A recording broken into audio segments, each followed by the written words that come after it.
함께 묵상해 가고 있는 시편 119편 성경에서 가장 긴 장이 그러나 어느새 이제 막바지를 향해 가고 있습니다. 너무 긴 시편이라 우리가 한 절 한 절의 말씀에 좀 해석을 통한 묵상보다는 우리가 조금 나눈 분량 안에서 강조되어지는 부분들을 주제로 제가 말씀을 전하고 있는데 지난주 설교 제목을 혹시 기억하시나요? 네, 열매 맺는 좋은 나무 한 해를 시작하며 우리 좋은 나무 모든 성도님들이 그런 하나님 앞에서의 좋은 나무가 되기를 우리가 다시 한번 소망하며 또 기대하는 그럴 말씀을 우리가 나눴다고 생각하는데요. 근데 그 좋은 나무의 상태는 어떠한 것인가? 라는 점을 생각할 때 여러분의 생각 속에서 어떤 좋은 나무, 어떤 이미지가 떠오르시나요? 여러분이 살아오시면서 보셨던 많은 나무들이 있겠지만 인상적으로 어떤 나무를 기억하시는 분 계십니까? 저 나무 너무 멋있다. 너무 아름답다.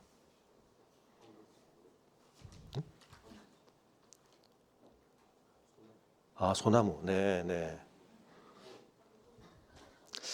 저도 한번 생각해 봤습니다만 제가 굳이 산을 다니거나 어디를 다니면서 제가 나무가 참 멋있다, 훌륭하다 이런 생각을 굳이 많이 하고 다닌 거는 아닌 것 같다 하는 생각이 들었습니다. 청소년 때 수학여행 갔던 것 중에 속리산이었나요? 속리산에 정이품송이 있습니까? 제 기억이 맞나요? 아무튼 거기 뭐 좀 유명한 나무가 있죠.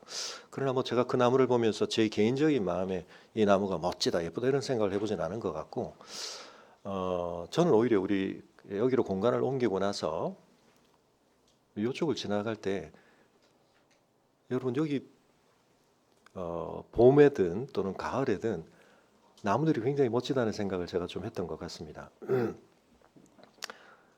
잎의 색깔 때문일 수도 있고 때로는 거기에 열리는 열매 때문일 수도 있고 꽃 때문일 수도 있는데 아무튼 요 근처에 나무들이 참 멋있다 그런 생각을 했는데 이 동네도 꽤 유서 깊은 동네로 알고 있고 그리고 사람들이 그렇게 많이 어떻게 보면 접근하거나 훼손하지 않았기 때문에 이 동네에 굉장히 좋은 나무들이 많이 자란다 그런 생각을 했었는데요.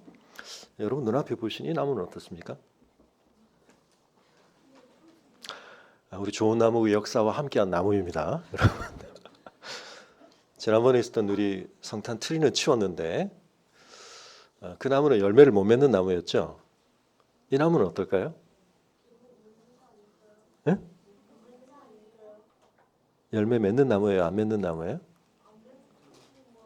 네, 한결같은 나무입니다. 네. 동영상에 보시면 늘 같은 모습으로. 근데 안타깝게도 이 나무는 살아있는 나무는 아니고 조화입니다. 그래서 여기 달려 있는 나무도 실제 열매는 아닙니다. 임해동에서도 저희가 선물로 들어온 나무들도 있고 뭐 그런데 이 나무들을 계속 살려서 간직한다는 게 참 쉽지가 않아서 우리 좋은 나무의 상징은 안타깝게도 실제 살아있는 나무는 아닌데요. 혹시 사명을 느끼시는 분은 우리 좋은 나무 교회의 상징이 될 만한 멋진 나무를 내가 꾸준히 살려보는 관리를 한번 해보리라 뭐 그런 마음을 가지시는 분이 계시면 시도는 한번 해보면 좋겠습니다만 근데 나무가 잘 자라가기 위해서는 우리가 어떤 여건이 조성돼야 한다는 걸 잘 알고 있습니다.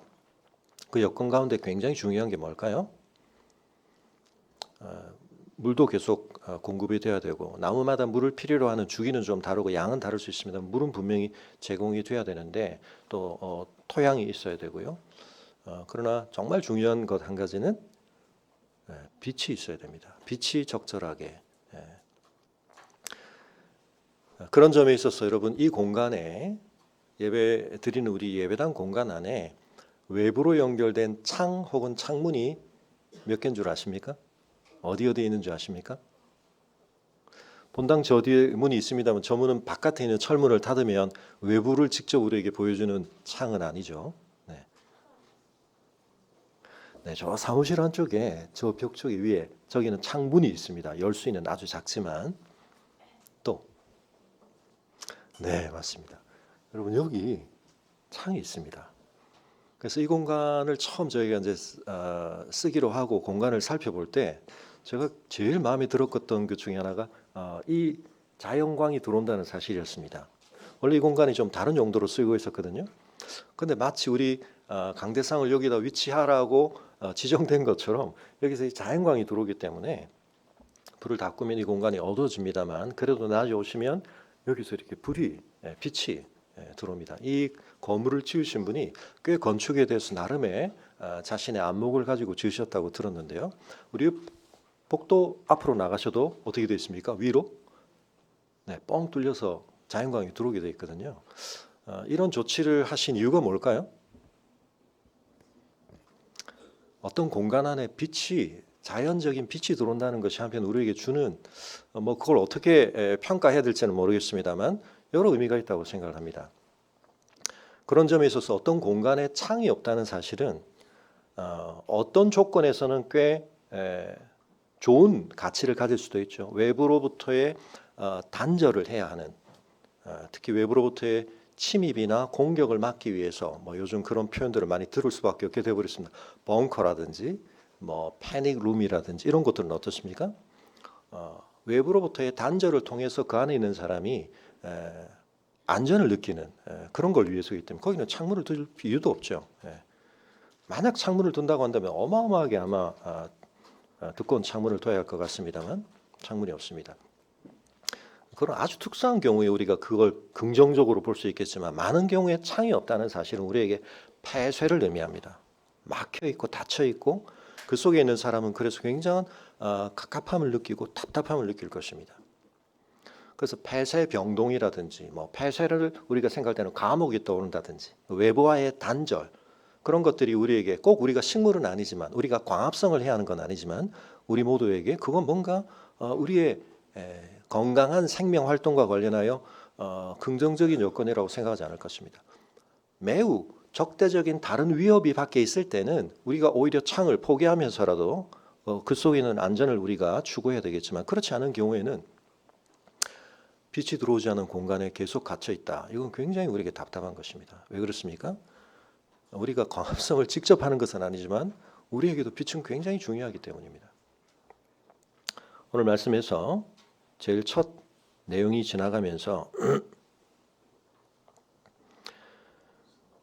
주의 증거들은 놀랍고 내 영혼이 그를 지킨다고 고백한 다음에 주의 말씀을 열면 물론 여기서 연다는 것은 창문을 연다는 의미는 아닙니다. 책을 펼치다라는 그런 의미로서의 열면이지만 그러나 우리의 표현에서는 좀 중의적으로 그래요. 연결을 해볼 수 있는데요. 뭐가 들어옵니까? 빛이 들어옵니다. 말씀을 열면 말씀을 통해 빛이 들어온다고 고백하고 있습니다. 그리고 135절에서도 빛이라는 직접적인 표현은 없지만 주의 얼굴이라고 말을 하는데 자주 말씀드렸던 것처럼 성경에서 주의 얼굴, 하나님의 얼굴이라는 표현은 신인 동형론적 표현이다. 우리가 그렇게 말을 하기도 합니다. 하나님께서 우리와 같은 형체, 물리적 몸으로서의 얼굴은 없으시죠. 그러나 그 얼굴이라는 표현을 사용할 때 그것은 우리 얼굴이 가지고 있는 기능들, 히브리어는 신체의 여러 기관과 추상적이고 관념적인 의미들을 연결을 많이 시킨다고 말씀을 드렸습니다. 그래서 우리 얼굴에 뭐가 있냐면 인격적인 어떤 작용을 우리가 생각할 때 중요하게 여길 만한 주목하여 바라보는 눈, 말을 하는 입, 듣는 귀 이게 다 얼굴에 있기 때문에 얼굴을 향한다라고 하는 것은 인격적인 관심을 향한다는 뜻입니다. 얼굴을 보지 않고 얘기를 하면 우리가 좀 무시를 당하는 느낌, 나를 소홀히 여긴다는 느낌을 가질 수 있죠. 눈을 주목하고 향하여 우리가 얘기를 할 때 인격적인 그런 마음을 느끼는데 근데 성경에서는 그 하나님의 얼굴에서 뭐가 나온다고 말씀하냐면 빛이 나온다. 그래서 하나님의 얼굴을 대면하면 빛을 느낀다. 왜냐하면 하나님이 빛이시라고 성경이 말하고 있기 때문에 하나님은 빛이시다. 그래서 모세가 산 위에 가서 하나님을 좀 더 인격적으로 깊이 온전하게 대면하게 되었을 때 그 하나님의 얼굴을 배웠는데 그것은 모세에게 뭘 가져다 줍니까? 그의 얼굴에서도 그 빛이 반사되어지는 현상을 수반하게 되었습니다. 그런 이제 신약에 오게 되면 그 모세의 얼굴에서 잠깐 났던 빛과는 비교할 수 없는 빛을 얼굴에 드러내시는 분이 계시죠. 누구시죠? 아버지의 품속에 영원전부터 계셨던 그 아들 안에서는 모세조차 하나님의 뒷모습만 사실은 본 것인데, 어떤 의미에서는 이제 표현에 조금 차이는 있습니다만 그건 하나님의 얼굴을 대면하지 않았다는 의미가 아니라 그것이 예수님과 비교하자면, 또 하나님의 완전한 계시의 차원에서 비교하자면 그럼에도 불구하고 제한성이 있었다는 뜻입니다. 그러나 아들 안에는 이제 더 이상 막힘도 없고 가리움도 없는 온전한 아버지를 온전히 아시는 그 빛이 예수님 안에 있다. 그래서 우리는 그 얼굴빛을 받은 자들이다. 그렇게 말씀하고 있는데요. 그래서 여러분, 하나님께서 빛이시기 때문에, 생명의 빛이시기 때문에 그 빛을 우리는 받아야 합니다. 그리고 이것도 자주 말씀드렸던 것처럼 하나님께서 창조하시되 제일 먼저 창조하신 것으로서 빛을 말씀하시는 것은 참 의미가 있다. 그래서 과학이 밝혀낸 많은 것들 가운데 이 빛의 속성, 빛이라고 하는 것의 특별함. 그래서 아인슈타인도 빛으로 노벨상을 받았다고 말씀. 상대성 이론으로 받은 게 아닙니다. 광전 효과, 빛에 대한 연구로 받았고, 지난번에 말씀드렸던 뉴턴도 빛에 대한 연구를 많이 했습니다. 맥스웰의 전자기파, 거기서 빛의 속도가 어떻게 유도되고, 그래서 중요한 과학의 발전이 있었는가 하는 말씀들도 많이 드렸는데요. 우리가 알고 있는 물리학적인 중요한 이 속도의 한계가 빛입니다. 그래서 상대성 이론이 나올 수 있었던 것도 관찰자의 어떤 위치나 상태와 관계없이 빛의 속도가 일정하다는 이 기괴함이 설명돼야 할 것이 아니라 그걸 공리로 삼으면서 시간과 공간에 대한 우리의 생각이 다 뒤바뀌게 됐는데요. 여러분, 그런 점에 있어서 하나님의 창조와 관련된 이 빛에 대한 우리가 본 창세기의 선언은 굉장히 중요한 의미가 있고, 그러나 오늘 우리가 말씀하려고 하는 것은 그런 물리적인 빛이 아니라 우리의 삶에 그것을 조금 더 영적으로 적용할 만한 의미에서의 빛을 이야기합니다. 여러분, 그런 점에 있어서 우리의 영혼에 창문이 필요합니다. 그 창문이 뭐라고요? 하나님의 말씀입니다. 하나님의 말씀을 통하여 하나님의 자기 계시가 우리에게 가장 충만하게 임하기 때문입니다. 물론 로마서는 1장에서 우리가 잘 알고 있는 것처럼 보이지 않으시는 하나님의 권능과 영광이 그 하나님의 영광과 권능과 지혜가 발휘된 결과물로서 우리가 볼 수 있는 이 피조 세계의 어떠함들을 통하여서도 드러난다고 말씀하고 있습니다. 그러나 그것은 아담 이후 범죄함으로 부패하고 타락한 우리의 영혼의 관점에 있어서는 하나님의 의를 충분하게 인정하고 구원에 이르도록 하는 데 있어서의 필요한 만큼의 완전한 충만한 계시는 아닙니다. 아담의 위치와 우리의 위치 사이에 큰 변화가 있었다라고 하는 것을 우리가 늘 기억을 해야 되는데요. 이번 주에도 우리가 창세기를 다시 읽으셨지만, 여러분, 아담이 가능했던 것과 우리에게 가능한 것 사이에 분명한 차이가 있습니다. 아담은 어떤 의미에서는 하나님 앞에서 죄를 짓지 않을 수 있는 가능성에 대한 우리와는 좀 다른 위치에 있었습니다. 그래서 원의를 가지고 있었다 이렇게 말하기도 하는데요. 근데 그가 그 하나님의 계명을 어김으로 말미암아, 불순종함으로 말미암아 이제 그 이후의 아담과 아담의 후손으로 태어난 우리 모두는 어마어마한 심각한 훼손과 손상과 부패의 상태를 경험하고 있습니다.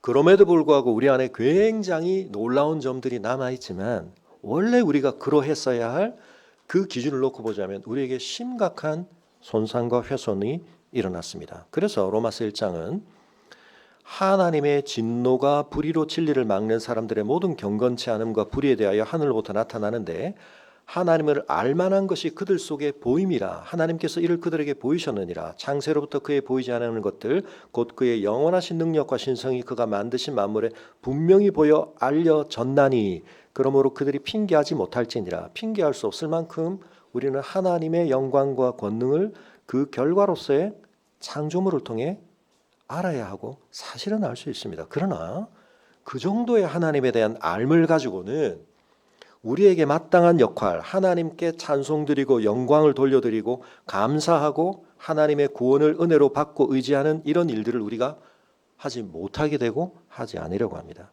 하나님을 알 때 하나님 영화롭게도 아니하며 감사하지도 아니하고 오히려 그 생각이 허망하여지며 미련한 마음이 어두워졌나니 스스로 지혜 있다 하나 어리석게 되어 썩어지지 아니하는 하나님의 영광을 썩어질 사람과 새와 짐승과 기어다니는 동물 모양의 우상으로 바꾸느니라. 하나님의 진리를 거짓 것으로 바꾸었다고 말하고 피조물을 조물주보다 더 경배하고 섬겨서 그 마음에 하나님 두기를 싫어하며 하나님께서 그들을 그 상실한 마음대로 내버려 두사 합당하지 못한 일을 하게 하셨는데 이 죄가 우리에게 가져다 준 결과로 말미암아 여러분 우리에게 마땅한 일이 당연하게 일어나지 않는 상태가 우리에게 벌어지고 있다는 사실을 깨달아야 됩니다. 그래서 여러분 우리에게는 하나님께서 더 친히 더 적극적으로 하나님의 영광을 하나님에 대하여 알 수 있는 방편과 길을 열어주심이 필요한데 그것이 바로 하나님의 말씀입니다. 하나님께서 적극적으로 그것을 우리에게 제공해 주신 것입니다. 그것을 통하지 않고 우리가 하나님에 대해서 어떤 것을 추정하거나 어떤 것을 상상하거나 어떤 것에 대해서 우리가 이해했다고 생각하는 많은 것들 속에는 엄청난 오류가 엄청난 그릇됨들이 끼어들 수밖에 없다는 것을 우리가 깨달아야 하는 것입니다. 그래서 여러분 하나님의 말씀은 창문과 같은 기능을 합니다. 무엇에 대해서요? 하나님이 누구이신가에 대해서 그리고 연결하여 그 하나님께서 창조하신 이 세계가 어떠한가에 대하여서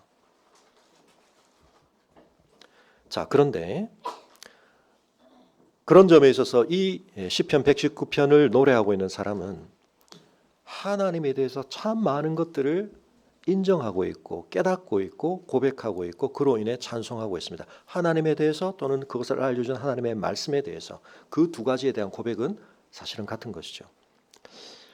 그런데 또 하나 우리가 지금까지 계속 본 것처럼 이 시편을 기록한 사람의 노래 속에서 우리가 보게 되는 굉장히 중요한 것은 그 하나님을 온전하게 알 때 그 하나님과의 인격적인 그런 관계 속에 거하게 될 때 사람 속에서 어떤 일이 일어나고 그 사람의 모습이 어떠해지는가 또 어떠할 수 있는가에 대해서 이 사람은 굉장히 풍성하고 놀라운 모습을 드러냅니다. 좋은 나무의 모습을 보여주는 것입니다. 그래서 우리가 읽고 있는 기독교 강의의 제일 처음 내용에서 칼빈이 그런 얘기를 하죠. 하나님을 아는 지식과 사람을 아는 지식은 긴밀히 연결되어 있다. 그래서 하나님을 온전히 알아야 사람을 온전히 알 수 있고 또 한편은 사람을 정말 제대로 알려고 하면 하나님에 대한 알미 필요하고 이 둘은 서로 상호작용을 한다. 그래서 여러분 제가 부모님들께도 부모님의 역할과 관련해서 이제 오늘 설교 제목에서는 이 두 가지를 자주 말씀을 비유적으로 드리는데 창문이 되는 것이 굉장히 중요합니다. 그러나 또 하나 뭐가 되는 게 필요하다고요? 거울이 되어 주셔야 됩니다. 창문을 통해서 세상이 어떠한지를 자녀들은 부모라는 창문을 통해 배우게 되고 알아가게 되고 그러나 또 한편 그 자녀에게 또 부모님이 해주셔야 될 중요한 역할이 있는데 거울이 되어 주셔야 됩니다. 나를 확인시켜주고 나를 그 안에 담아주고 그래서 이 두 가지 기능이 때로는 뭐 아버지가 조금 더 창문 기능을 많이 하시고 어머니가 거울 기능을 많이 한다고 하지만 사실은 양쪽 부모님이 그걸 병행적으로 하셔야 되는데 소위 그걸 우리가 이제 둘로 나눈다면 창문은 우리에게 좋은 올바른 세계상을 갖게 한다면 거울은 우리에게 좋은 자아상을 갖게 한다 이렇게 말할 수 있습니다. 내가 누구지? 내가 어떤 존재지?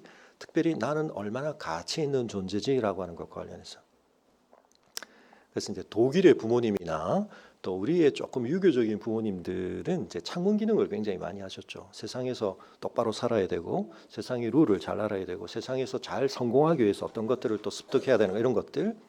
그러나 한편 조금 이제 거기 부족한 건 뭐냐면 아이고 내 새끼 이걸 좀 이제 굉장히 좀 못하시죠. 그래서 뭐 너무 자기 자식을 이렇게 다른 사람들 앞에서 그렇게 아끼는 티내고 이러면 그건 바보에 속하는 걸로 이제 이해를 좀 하십니다만 그건 하나님 앞에서 좀 합당치 않습니다.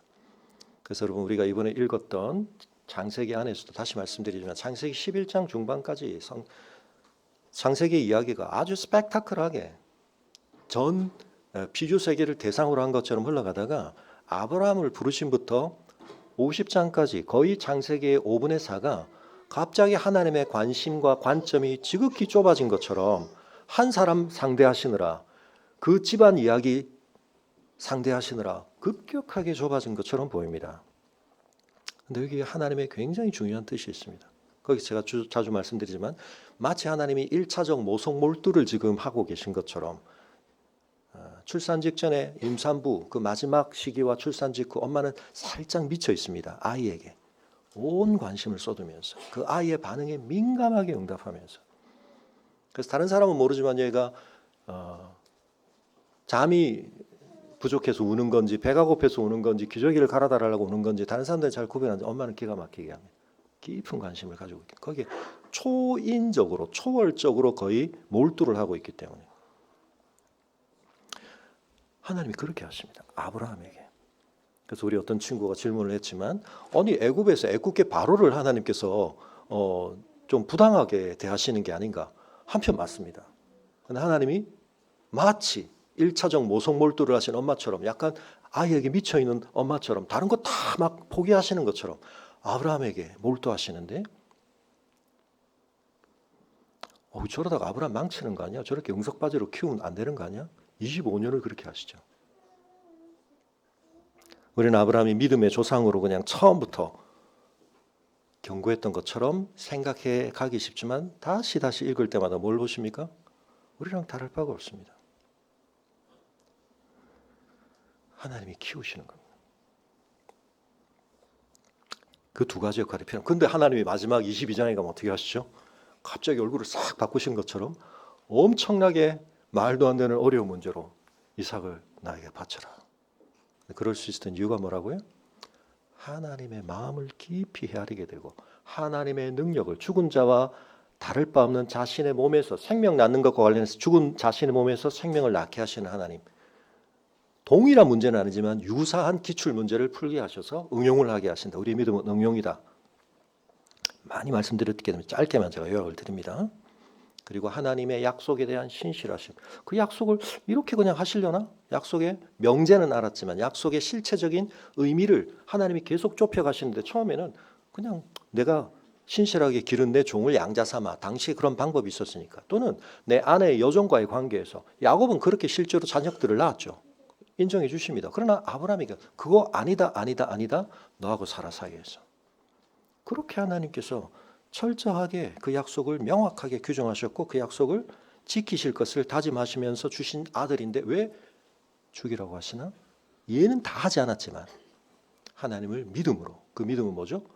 덮어놓고 믿는 게 아니라 그랬습니다. 지적인 자살을 하는 게 아니라 그랬습니다. 지금까지 하나님께서 하신 약속 어떻게 행하셨나? 그걸 오히려 충실하게 생각하여 결론을 내는 겁니다. 그랬더니 어떻게 됐다고요? 하나님의 벗이 되었다 그랬죠. 아브라함의 중요한 일은 하나님의 벗. 그래서 벗은 어떤 혜택을 받습니까? 내가 하려고 하는 일, 이미 소돔과 고모라 갈 때 내가 하려고 하는 일을 아브라함에게 숨기겠느냐. 하나님의 언약의 파트너, 바벨탑을 쌓고 있는 사람들과 대척점에 있으면서 그 한 사람과 더불어 하나님이 세계사를, 온 우주사를 그 언약 속에 걸고 그를 그 무게를 감당할 사람으로 키워가시는 거거든요. 갈보리 산 위에서 하나님이 하실 일을 모리아 산 위에서 아브라함은 본 거죠. 독생자를 내어주. 우리 푸른틀 친구 중에 이 독생자를 내어줌을 통해서 하나님의 사랑을 하나님에 대한 아브라함의 사랑을 알았다 그러는데 하나님께 실제로 그렇게 말씀하시죠. 독자를 내어준다는 것은 진정한 사랑을 뜻하는데 모리아 산 위에서 하나님께서 아브라함에게 하신 말씀은 그런 의미를 담고 있는 것입니다. 내가 이 언약을 너와 더불어 맺은 이 언약을 펼치고 펼쳐서 완성할 때 내가 할 일, 네가 나에게 한 것처럼 나는 내 독자를 내어줄 것이다. 네. 여러분 이런 하나님 안에서의 영적 성숙이 이루어질 때 여러분 사람이 정말 멋져집니다.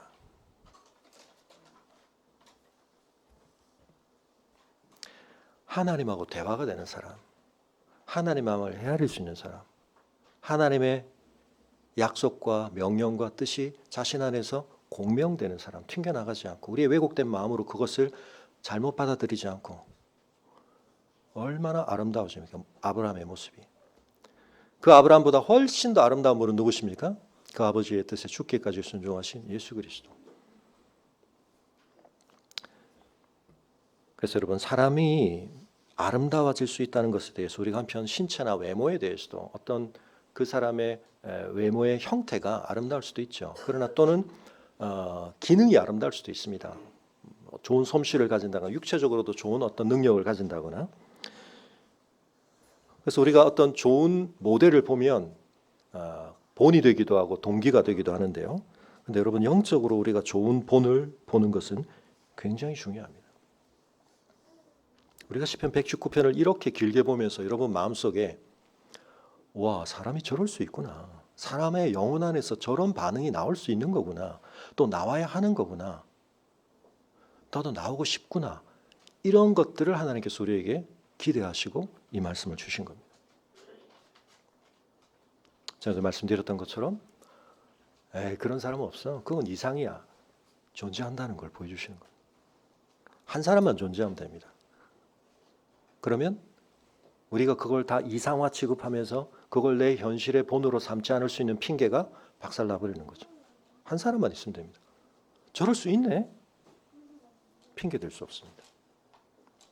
아브라함이 존재했고 요셉이 존재했고 예수 그리스도가 존재하심으로 여러분, 우리가 핑계 댈 수 없게 되었고 우리의 마음속에 여러분 이 열망을 품어야 됩니다. 나도 저렇게 되고 싶다. 하나님에 대해서 저렇게 올바르게 깨닫고 올바르게 반응하고 그러므로 말미암아 그의 마음속에 이런 올바른 열망들이 가득한 사람이 나도 되고 싶다. 한 번 사는 인생인데 돈을 적어도 이 정도는 가져봐야지. 명예를 이 정도는 가져봐야지.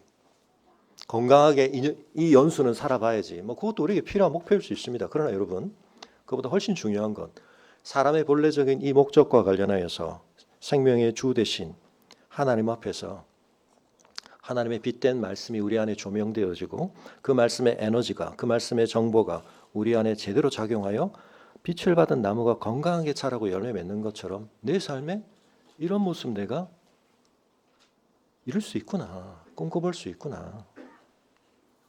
그리고 우리가 서로에게 그걸 하는 겁니다. 성숙 정도는 나무의 약간의 꽃의 모습은 좀 다를 수 있습니다. 그러나 우리가 맺어내는 온갖 모습들을 보면서 서로에게 자극이 되고 도전이 되고 함께 읽은 말씀을 두고 누구는 그 말씀 속에서 이 부분에 마음이 특별히 더 조명을 받아서 묵상을 하고 게시판에서 나눌 때 그 말씀이 더 풍성하게 나는 또 흘려들었는데 빛의 스펙트럼 중에 나는 빨주노만 봤는데 초파남보도 있구나. 그런 것들을 우리가 풍성하게 느끼면서 함께 가는 것입니다.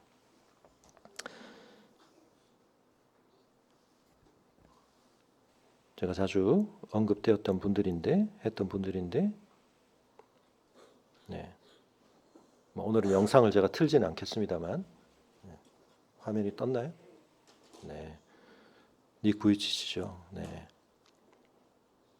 그의 신체를 아름답다고 말할 수 있겠습니까? 한편 물론 이게 어떤 신체 장애를 가진 분에 대한 혐오적 발언으로 오해될지는 모르겠습니다만 그러나 하나님이 원래 창조하신 그 창조의 몸에 어떤 기준을 놓고 볼 때 그의 몸은 한편 어마어마하게 왜곡되어 있는 형태를 가지고 있고 기능도 그렇죠. 그렇지만 여러분, 그는 그 몸을 가지고 삶을 살면서 하나님께 영광 돌리지 못하는, 아니 정반대의 죄를 짓는 사람들에 비할 때 그는 그 부족한 몸을 가지고도 놀라운 그 삶 안에 감사가 담길 수 있고 그 삶 안에 하나님에 대한 사명이 담길 수 있고 수많은 사람들에게 소망을 주는 그런 사람이 되었습니다. 여러분, 또 한 사람, 이지선 씨. 원래부터 그랬던 건 아닙니다. 선천적인 닉 부이치즈가 선천적이었다면 이지선 씨는 후천적으로 어마어마한 사고를 당해서 원래 가졌던 자신의 아름다움을, 몸의 많은 기능들을 심각하게 훼손당하고 생존 자체를 위해서 어마어마한 고통을 겪어야 하는 상태에 있었지만 그것을 통해서 얼마나 그 존재 속에, 그 영혼 속에 놀라운 것이 담길 수 있는가, 그걸 우리에게 보여주었습니다. 화면 다시 닫아주시고요. 여러분, 주의 증거들, 주의 말씀이 놀랍다는 사실을 우리가 경험하고 우리가 그 말씀의 열매로서 사람들에게 보여줘야 됩니다. 저 사람 왜 저렇게 놀라워?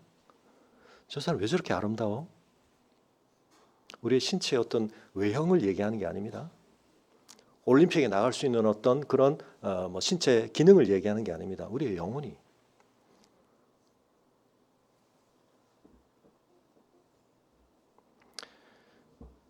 여러분처럼 그런 분들이 존재한다는 사실 때문에 큰 용기를 받기도 하고 위로를 받기도 하고, 책 속에서 이렇게 균형 잡히고 이렇게 깊이 있게 삶을, 인간을 이해하고 인간에 대해서 온전한 생각을 가질 수 있구나.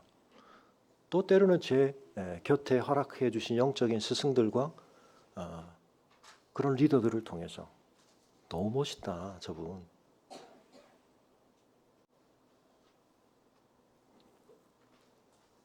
그래서 여러분 그런 분들을 많이 보셔야 됩니다. 많이 아셔야 됩니다. 근데 지금 한국이 큰일입니다. 기독교를 공식적으로 대변하는 분들이나 밖에 계신 분들이 기독교를 대표한다고 지금 어쨌든 여기고 있는 목사 타이틀을 가지신 분들 가운데 말도 안 되는 분들이 너무 많습니다. 지금. 여러분 다음 세대들이 기독교에는 뭐 그런 사람들이 대표야?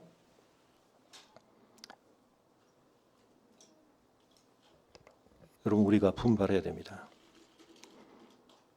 특히 부모된 여러분, 자녀들에게 하나님의 말씀의 빛을 받는 사람의 삶에 뭐가 담길 수 있는지 그걸 보여주는 거. 사람이 돈 벌면 이 정도 벌 수 있어. 여러분 그걸 보여주는 게 부모의 사명이 아닙니다. 돈을 버는 데 있어서도 은사가 있죠. 그게 안 되는 걸 어떻게 합니까? 가난을 대물림할 수도 있습니다. 그럼 부모 역할에 실패한 겁니까? 그렇지 않습니다. 그 가난 속에서 때로는 사기를 당하기도 하고, 또 때로는 여건과 환경이 허락되지 않아서 마음은 원의로 돼 실현하지 못한 것들에 대해서 여러분 그 자체는 그 영역에서는 실패일지 모르지만 여러분 그게 삶의 영역에서 실패입니까? 그렇게 보면 요셉도 실패한 겁니다. 야곱도 실패한 겁니다. 이삭도 실패한 겁니다. 아브라함도 실패한 겁니다. 그런데 성경은 왜 그들을 우리 앞에 하나님의 사람들로 소개하는 겁니까? 그들이 하나님의 약속의 말씀을 때로는 연약한 믿음으로, 때로는 부족한 마음으로 붙들었지만 그 말씀들이 그들의 삶에서 어떻게 무르익어가고 역사해 갈 때 하나님께서 그들을 통해 언약을 이어오셨는가, 그걸 보여주는 겁니다. 가난과 어려움들 속에서도 삶은 이렇게 사는 거야. 인내하고 포기하지 않고. 환경은 우리를 찌그러뜨리려고 하지만 여러분 그래서 오해하지 마십시오. 이 시편에 있는 사람이 그냥 이렇게 알파벳 22개를 가지고 그냥 막 말 맞추기나 하고 이러면서 그냥 멋진 문학적 역량 발휘할 만큼 여건이 좋았겠지. 그렇지 않습니다. 여러분 계속 뭐라고 말합니까? 그가 겪고 있는 일에 대해서 134절에 사람의 박해에서 나를 구원하소서. 141절에 내가 미천하여 멸시를 당하나 지위에서든 평판에 있었으든. 143절에 환난과 우환이 내게 미쳤으니. 150절에 악을 따르는 자들이 가까이 왔사오니. 구체적으로 묘사는 다 되어 있지 않지만 엄청난 핍박과 박해와 무시와 조롱과 공격과 겪은 겁니다. 그런데 그것에 의해서 구겨지지 않고 오히려 그의 영혼 속에서는 어떻게 해요? 131절에 내가 주의 계명들을 사모함으로 내가 입을 열고 헐떡였나이다. 139절에 내 대적들은 주의 말씀을 잊어버렸지만 나는 그 말씀에 대한 열정이 삼켜버린 그런 상태. 주의 말씀이 심히 순수함으로 주의 종이 이를 사랑하나이다. 143절에 주의 계명은 나의 즐거움이니이다. 147절에 주의 말씀을 바랐습니다. 말씀을 읊조리려고 새벽에 눈을 뜹니다. 성경 통독 좋은 건 알겠는데 제가 지금 너무 바쁩니다. 제가 지금 너무 어려운 상황들이 많습니다. 시편 119편을 쓴 사람은 뭐라고 말할까요? 그게 어떻게 좀 해결되면 제가 해보겠습니다. 이 취미 활동입니까, 여러분? 예? 여유 있을 때 하는 여가 활동입니까? 아닙니다. 생명을 걸고 하는 겁니다. 여기 생명이 달려있기 때문에. 그래서 그가 뭐라고 말합니까? 149절에 주의 인자하심을 따라 내 소리를 들으소서. 여호와여 주의 규례들을 따라 나를 살리소서.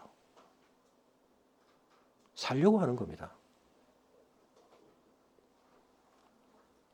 어떤 의미의 편안한 삶이 보장되니까 내가 한번 해보는 활동이 아닙니다, 여러분. 하나님의 말씀은.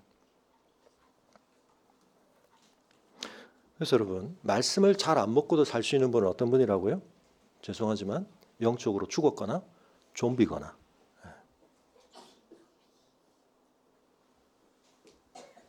어린아이들을 성장하기 위해서 여러분 먹이려고 부모님들이 얼마나 애쓰십니까? 지금은 다 큰 저희 자녀들도 어린 시절에 또 특히 주일날 교회 오면 아빠도 엄마도 사역을 하고 있으니까 우리 여기 계신 김윤미 집사님, 김미정 집사님 다 큰 공을 세우신 분들입니다. 우리 유영경 집사님 뭐 이런 분들 식당에 데리고 와가지고 우리 애들 앉혀놓고 온갖 숟가락으로 비행기 놀이 하면서 입을 한번 열어달라고 밥숟가락 하나 넣으려고 뷔페에 데리고 갔는데 큰 음식점에 데리고 갔는데 질문은 박하사탕이 있어? 뭐 이런 거. 나가는 길에 이제 박하사탕 준다는 거 가지고 거기 있는 걸 이제 먹이는 겁니다. 근데 지금은 어떨까요? 어디가 맛있는 집인지 그걸 먹으면서 행복해하는 거 이제 더 이상 떠먹이지 않습니다. 몸이 성장했고 그걸 위해서 음식이 얼마나 중요한지를 알았기 때문에.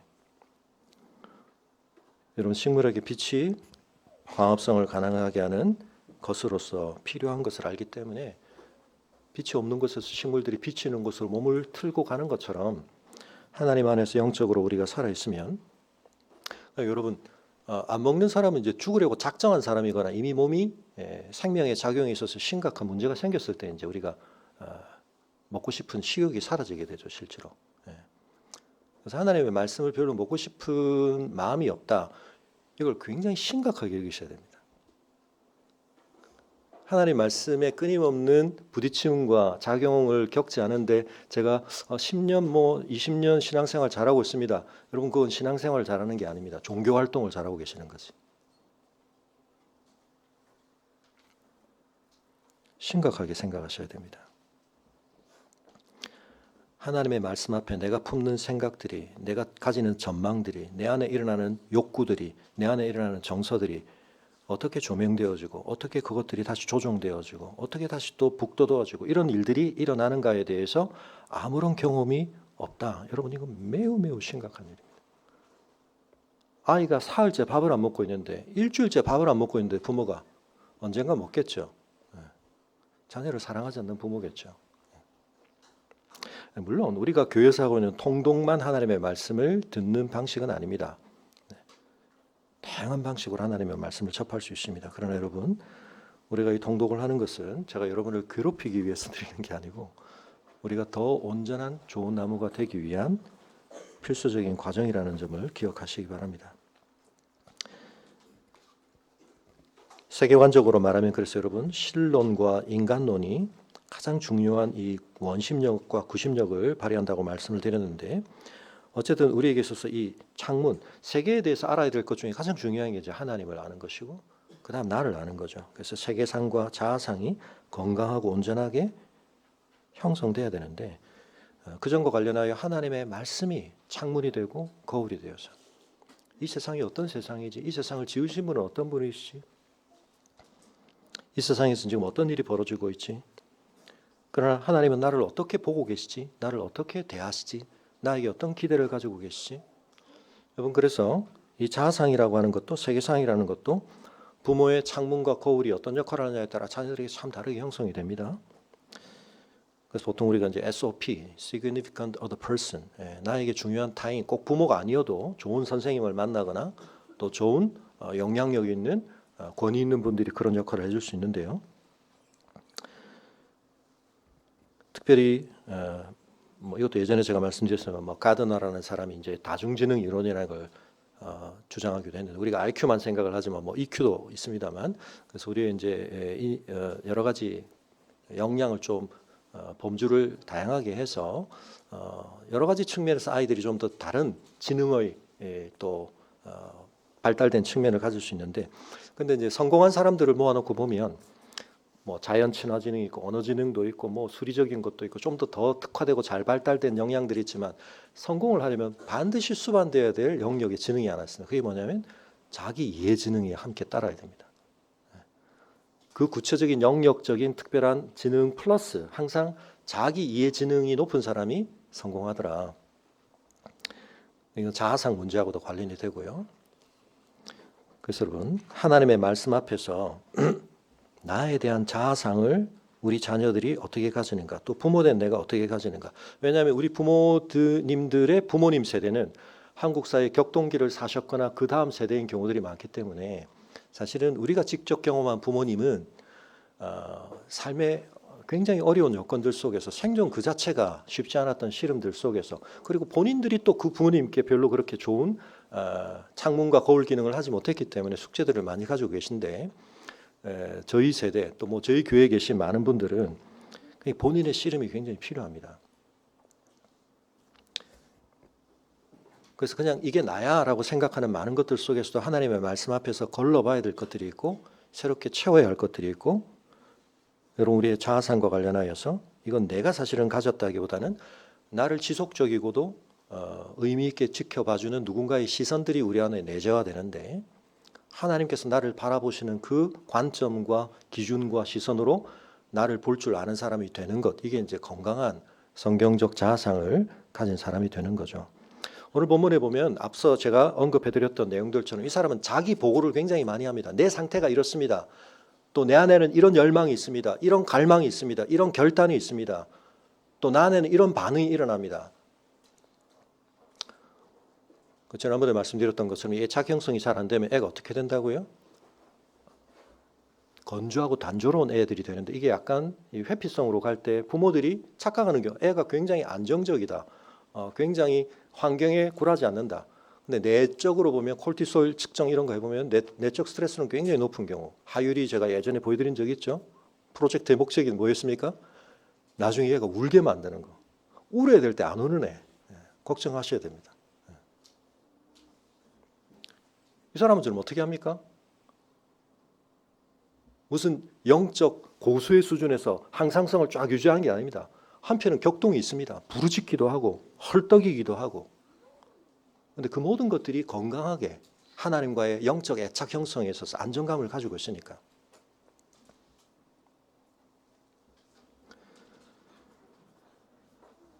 여러분, 그 점과 관련하여서 우리 자신도 내 안에서 환경에 의해서든 내 내적 상태에 의해서든 우리가 하나님 앞에서 어떤 풍요로운 역동적인 반응 방식, 그게 정서적일 수도 있고 어떤 깨달음일 수도 있고 이런 것들이 일어나는가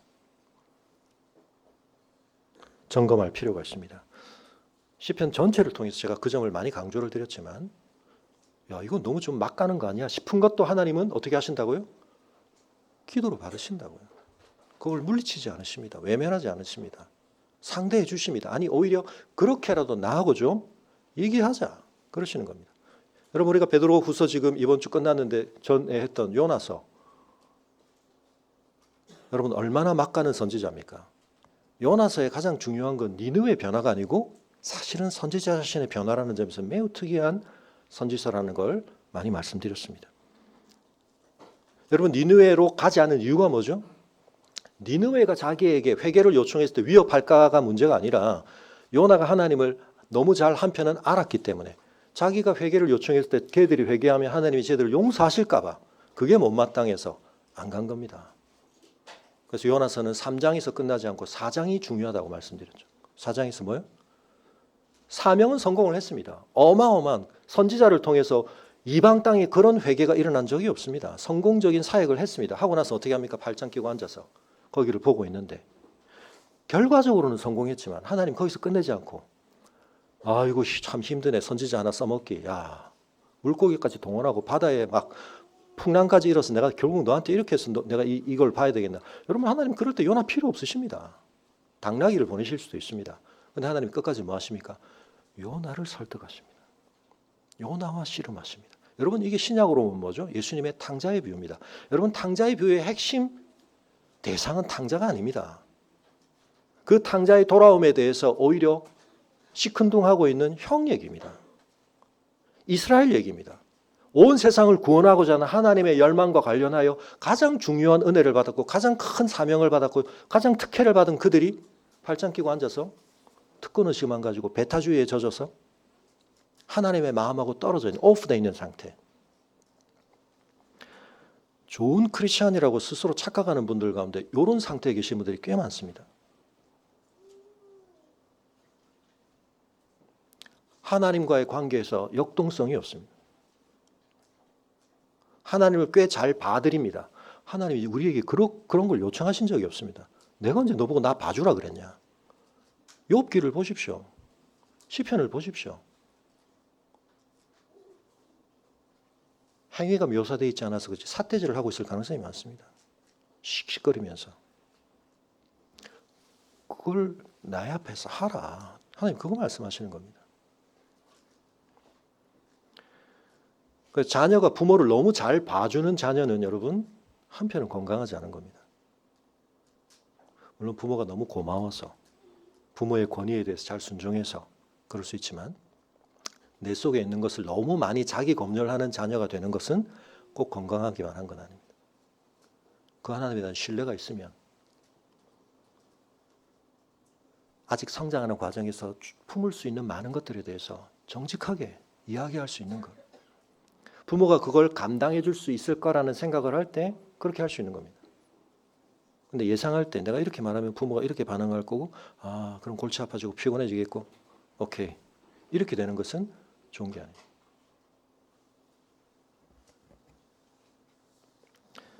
사랑하는 성도 여러분, 우리가 시편을 통해서 보고 있는 이 고백과 이 기도는 한편 하나님에 대한 상을 우리에게 주면서도 또 누군가의 자기의 자아상을 우리에게 놀랍게 증가하고 있습니다.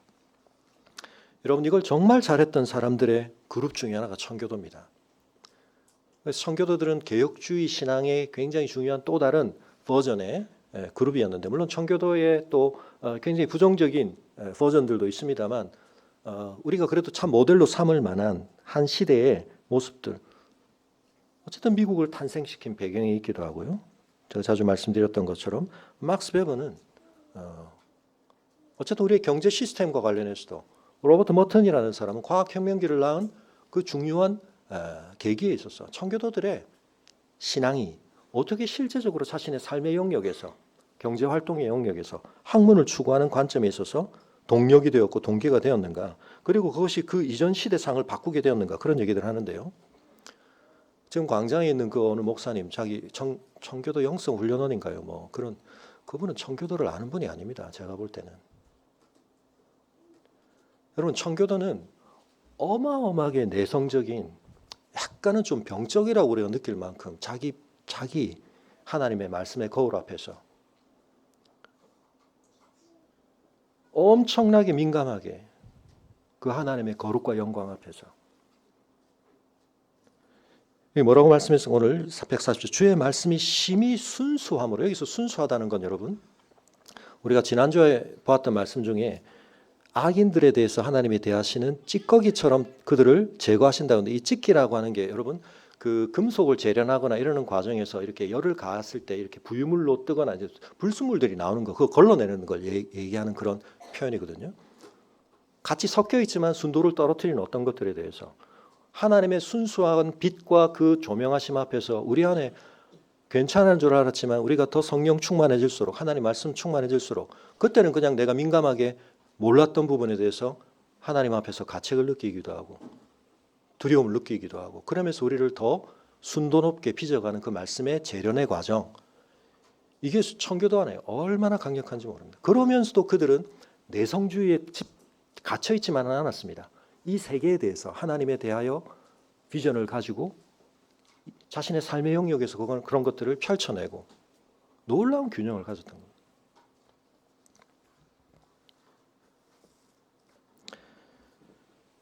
사랑하는 성도 여러분, 오늘 우리가 이 말씀을 다시 한번 생각하면서 우리는 하나님의 말씀을 어떻게 경험하고 있는가? 우리는 정말 이렇게 하나님의 말씀에 놀라움, 영어로는 이제 wonderful이라고 되어 있는데 하나님 말씀이 너무 멋지고 근데 그 말씀을 제대로 받고 사는 사람이 멋져지는 것 여러분 이게 정말 아름다운 모습이고 시편 119편은 그런 삶으로 우리를 초청하고 있고 자극하고 있고 또 약속하고 있습니다.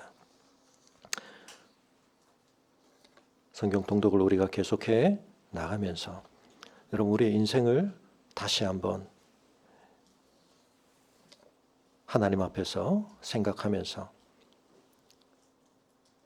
우리 설 연휴는 우리에게 두 번의 새해를 맞는 듯한 기회를 주는데 우리가 2025년을 하나님 앞에 바라보면서 이 말씀의 거울 앞에 또 이 말씀의 창문 앞에 우리 자신을 세우며 우리 좋은 나무 교회 안에서 이 말씀의 창문과 거울 앞에서 하나님의 빛된 말씀을 통하여 세상을 올바르게 이해하고 자기 자신을 바르게 모양 잡아가는 우리의 시름들 속에서 주님의 기뻐하시는 열매들이 풍성한 우리 가정, 우리 아내가 되게 하여 주옵소서. 우리 시간 함께 자리에서 일어나서 함께 기도하도록 하겠습니다. 특별히 우리의 자녀들을 생각하며 온갖 정보와 온갖 자극들이 넘쳐나는 이 세상 속에서 하나님의 말씀을 즐겨 먹는 아이들, 그 말씀에 의해 성장하는 영혼의 풍성함이 있고 영혼의 건강함이 있는 그런 자녀들이 되게 하여 주옵소서. 여러분 자녀들이 때로 신앙적으로 잘 자라는 것 같았는데 소화해서 성장하고 있는 줄 알았는데 가끔 이렇게 토해놓을 때가 있습니다. 또 말씀에 대해서 거북함을 느끼기도 합니다. 우리가 그런 과정들까지를 함께 씨름하면서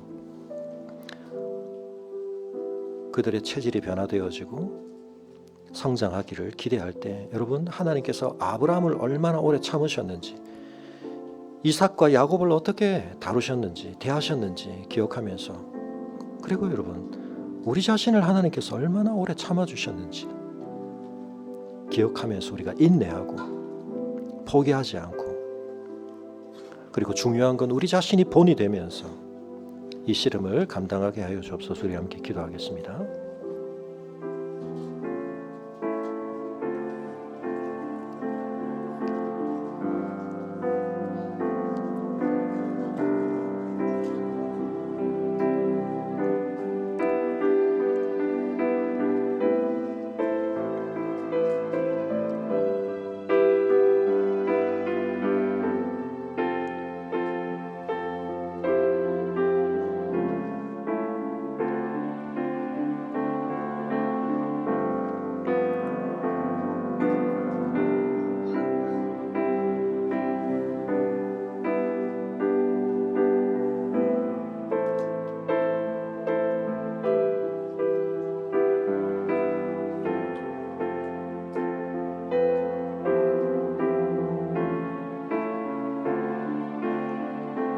찬양합니다.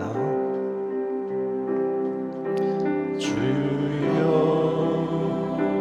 내 눈을 여소서 지금 주의 법 보도록 나는 땅에 객이 되어 싸우니 주의 법 숨기지 마소서. 주님의 법도의 길을 깨닫게 하소서. 그리하며 이누가 주의 기사 묵상하리로다. 내 안에서 행하시니 살아계신 하나님을 그 깊은 뜻 위하여 너희로 소원 두시니 먼저 주님의 나라와 그의 의를 구하라. 그리하면 이 모든 것을 내게 더욱더 풍성히 주리라. 내가 여호와의 의를 따라